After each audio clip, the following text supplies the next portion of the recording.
The world's largest source of recycled steel isn't born in deep mines, but in bustling cities. They call it the car's second gateway. It's the vehicle recycling industry, the industry that transforms car graveyards into the most efficient steel mines of the modern era. In the United States alone, more than 12 million cars vanish from the roads annually, beginning a remarkable journey.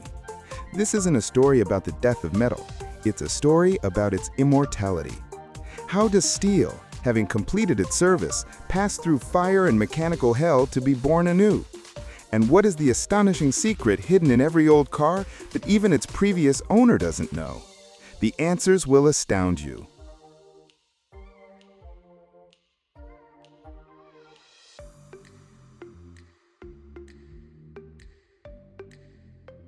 Behind every car rusting at the roadside lies a colossal $60 billion industry. This is a world where millions of old cars never truly die, they simply transform. This process provides employment for hundreds of thousands of people and deals a hefty blow to the costs of traditional metallurgy. Whilst iron ore represents a natural mine, limited and expensive, end-of-life vehicles are a man-made mine, practically limitless. Each recycling cycle saves up to 74% of the energy compared to the arduous mining of fresh ore from beneath the ground. That's enough to power a small town for an entire year. On average, up to 75% of each car's weight can be recovered, from steel and aluminum to glass and plastic, and returned to service. As a result, hundreds of millions of tons of materials are regenerated annually, continuing their journey as skyscrapers, household appliances, and even gleaming bodywork for the next generation of vehicles.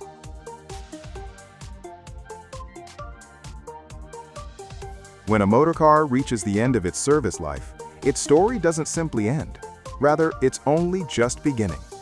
The vehicle is transported to the reception area of a recycling facility, a sort of purgatory for automobiles, if you will.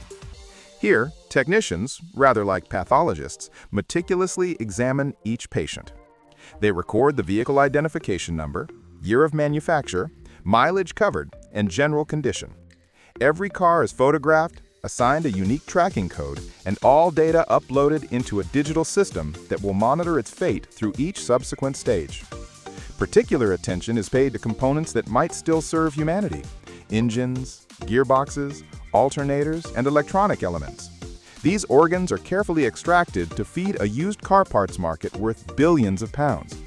Remarkably, in the United States, thanks to an incredibly sophisticated system, over 95% of scrapped vehicles pass through this process.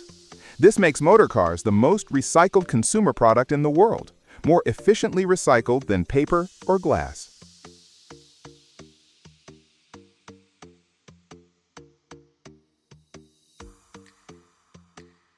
After reception, the vehicle is transferred to the detoxification area. The first and most crucial step is neutralizing the hidden danger. The lead-acid battery is immediately extracted from under the bonnet.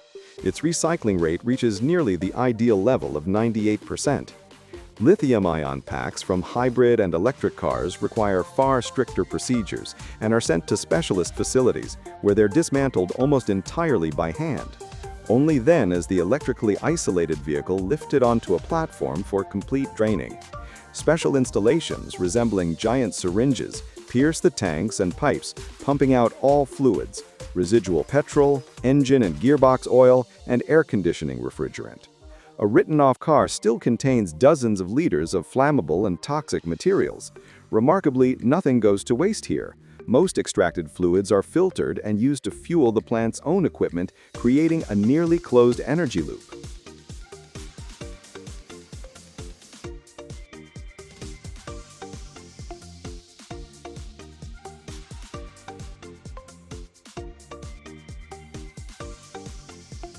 Once all the fluids have been drained, the car transforms into a lifeless steel skeleton, and its anatomical dismantling begins.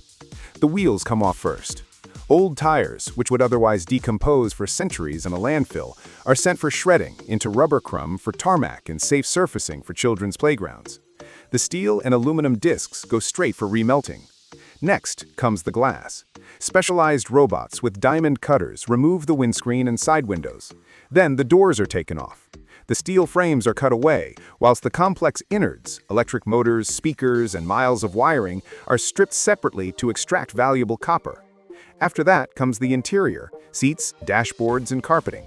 Finally, the climax arrives, the extraction of the car's heart and soul. The engine and gearbox, the heaviest and most valuable units, are carefully lifted out using hoists. Some will be restored, the genuine high-mileage survivors, and sold on. Others will be dismantled down to the last bolt to extract precious metals from catalytic converters, platinum, palladium, and rhodium.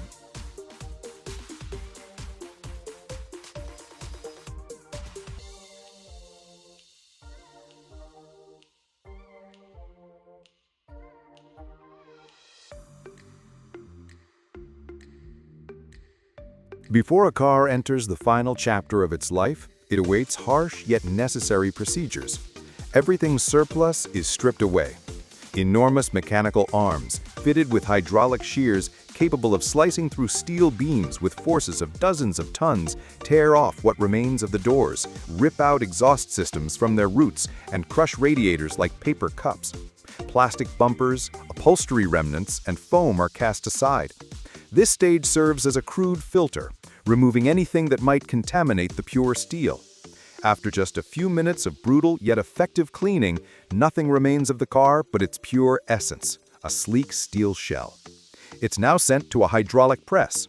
Under crushing force ranging from 150 to 200 tons, as though a blue whale had stepped upon the vehicle, the chassis is compressed into a compact metal block, merely 1/10 of its original size.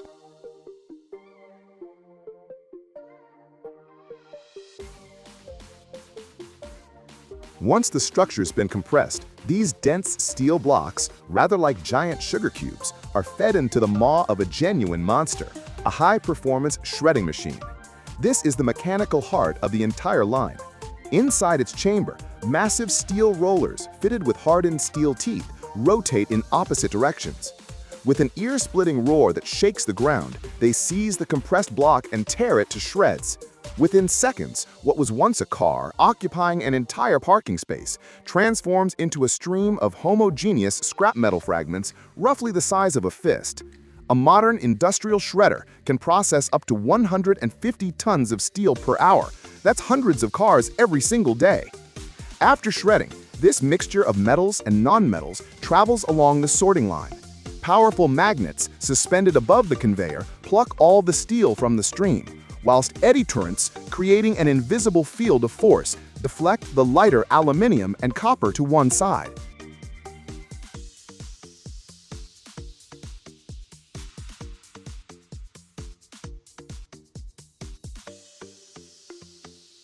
What was once a car's skeleton is now fed as pure steel billets into the electric arc furnace. Here, a fiery rebirth awaits. Massive graphite electrodes descend into the metal mass, unleashing currents of tens of thousands of amperes, creating a dazzling arc resembling artificial lightning. Within minutes, the internal temperature soars beyond 1,600 degrees Celsius, transforming solid scrap metal into a raging torrent of molten steel.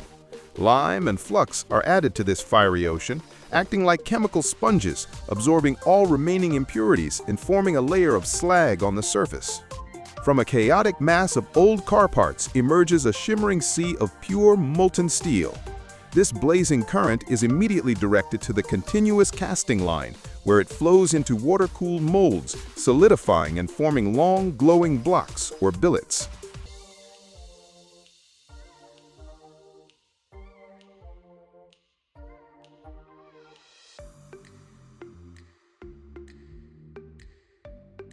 The moment it leaves the furnace, the red-hot glowing steel blocks head straight to the hot rolling mill. Here, dozens of massive rollers, spinning at tremendous speed, continuously press and stretch them, giving them a new form, whether that's a panel for a future motor car or reinforcement bars for a skyscraper. The freshly rolled steel must be cooled, but this must be done in a controlled manner. Spray nozzles envelop its surface in a white mist, rapidly reducing the temperature. Once the steel has cooled, Each coil undergoes rigorous inspection. Ultrasonic sensors scan for any hidden internal cracks, invisible to the naked eye. From fiery glow to stable strength, this is how steel is reborn. Every finished motor car feeds a multi-billion-pound industry, proving that recycling isn't merely an environmental solution, but also a hidden pillar of the modern economy. And the secret we mentioned at the start is simple. In every new car, in every skyscraper, in every bridge, there lives a part of a motor car that once traveled our roads. Metal doesn't die, it simply awaits its hour to return. Every year, the world extracts over 8 million tons of gray, unremarkable ore, but only a tiny fraction of it undergoes an incredibly complex, almost alchemical journey to become a metal capable of withstanding even spaceflight. Titanium isn't just a metal, it's a substance born in hell from fire, chlorine, and magnesium at temperatures exceeding 1,000 degrees Celsius. Its first form looks like light ash, but from it they create the invisible skeleton of aircraft, eternal implants, and rocket engines. How does a chunk of dirty rock transform into a material stronger than steel, yet lighter than aluminium?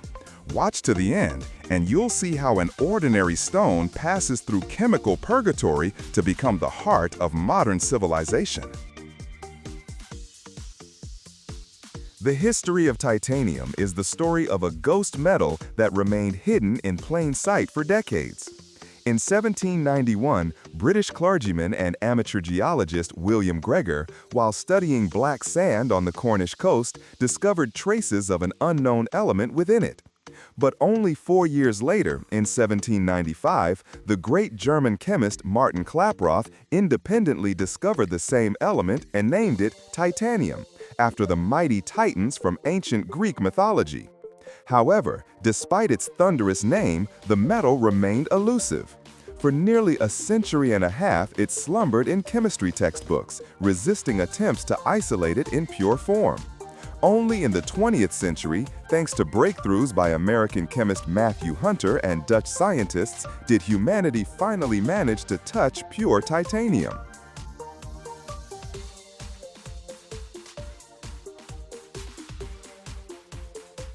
From the mid-20th century, with the onset of the Cold War and the space race, titanium transformed from a laboratory curiosity into a strategic material. The United States, recognizing its colossal potential, invested enormous sums into its production. Titanium became the foundation for the legendary spy plane SR-71 Blackbird, capable of flying at the edge of space, and found its place in the construction of Apollo spacecraft. Titanium production begins with mining its ores, ilmenite and rutile. These minerals are found in the sands of Australia, Canada, and South Africa. After extraction, the ore undergoes multi-stage enrichment.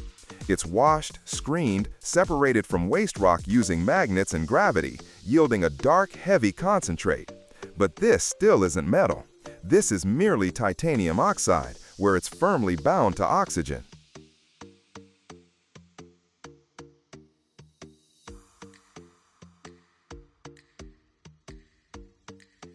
To break these molecular shackles, the concentrate is sent to chemical hell, into fluidized bed reactors. Here, at temperatures of 1,000 degrees Celsius, gaseous chlorine is blown into a boiling layer of ore and coal. A fierce chemical reaction begins. Chlorine tears titanium away from oxygen, forming a volatile compound, titanium tetrachloride. This caustic, toxic substance is then repeatedly distilled, purifying it from impurities to near-perfect purity. The next stage is the heart of the entire process, named after its creator, William Kroll. Into a sealed steel sarcophagus filled with inert argon gas, molten magnesium is placed. Then purified titanium tetrachloride is slowly fed in. A chemical duel begins.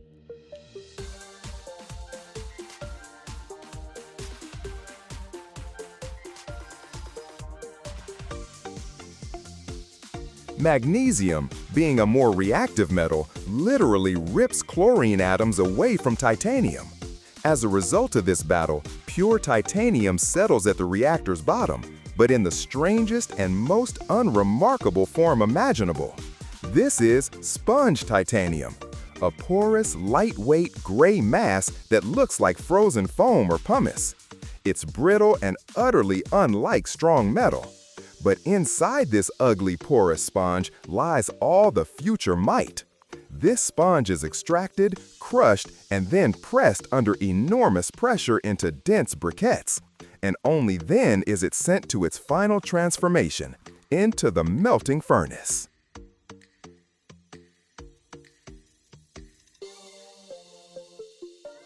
To transform sponge briquettes into a monolithic ingot, they're melted in vacuum arc furnaces. This is necessary because at high temperatures, titanium absorbs oxygen and nitrogen from the air with incredible greed, instantly making it brittle. Inside a sealed chamber, a powerful electric arc, like lightning, melts the briquettes, and liquid titanium flows into a copper, water-cooled mold. To achieve perfect uniformity, this process is repeated twice, sometimes even thrice. The result is a gleaming, silvery ingot of pure titanium, ready for further processing.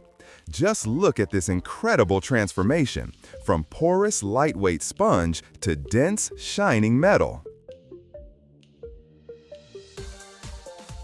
But pure titanium is merely the beginning. To create materials for aviation and space, it's transformed into alloys. To molten titanium, like spices in a chef's dish, other metals are added. Aluminium for lightness, vanadium for strength, molybdenum for heat resistance. Thus is born, for example, the most famous titanium alloy, T6Al4V, which became the workhorse of the aerospace industry. These alloys are remelted several times to achieve perfect uniformity. The next stage is mechanical processing. Giant ingots are heated red hot to make them malleable and sent under presses or rolling mills. With incredible force, machines bend the metal to their will, transforming it into sheets, rods, beams, and wire.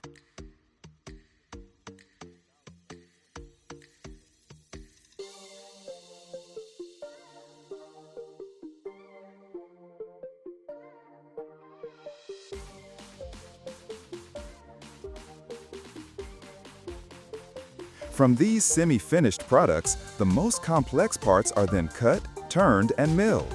But that's not all. In recent years, additive technologies, or three-dimensional printing, have entered the game. Special printers sinter the finest titanium powder layer by layer with lasers, growing parts of such complex geometry that traditional methods cannot achieve. This allows creation of lighter and stronger components for aircraft and rockets, saving up to 40% of weight. Every finished part undergoes the strictest control. It's X-rayed, scanned with ultrasound, checking for the slightest internal defects.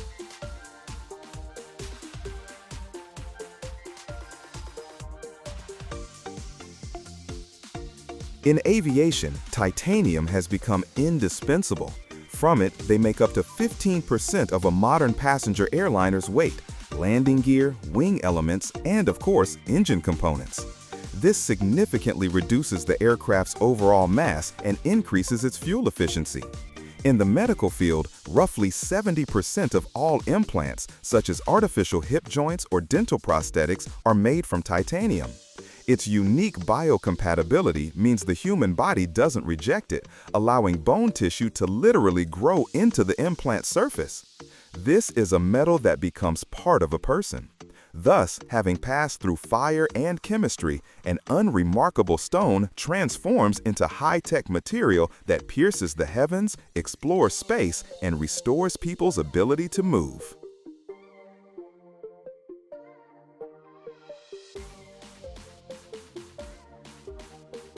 But titanium conquered not only the sky, but also the darkest ocean depths.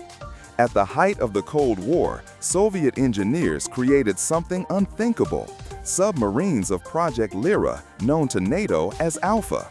Their hulls were made entirely from titanium. This allowed them to dive to depths unreachable by the enemy and develop underwater speeds exceeding those of torpedoes. These goldfish, as they were nicknamed for their incredible cost, became underwater phantoms, invulnerable to magnetic detectors and capable of escaping any pursuit.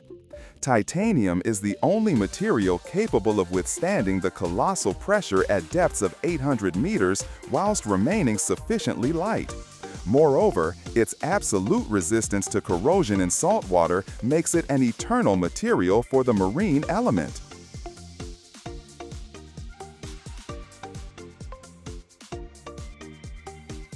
So what's titanium's main secret, promised at the beginning?